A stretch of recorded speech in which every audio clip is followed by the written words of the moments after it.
Hi everyone, today I want to show you a quick review and demo of this Ninja indoor grill and griddle.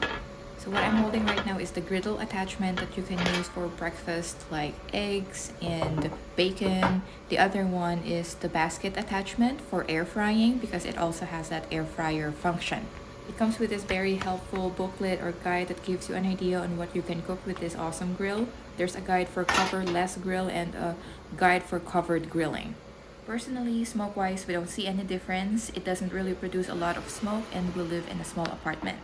Operating this is very easy. As you can see, we just preheated it because we are grilling some steaks, and once it's preheated, you just simply follow the manual and adjust to your liking as you cook. We also make sure that we grease the grill before grilling. That way, it will be easier for cleanup. And that's it. I hope this video answers some of your questions. We've had this for about 5 months now and we still enjoy making our meals using this. We really think that this is perfect for people living in apartments where they don't have access to outdoor grill because it's just as good.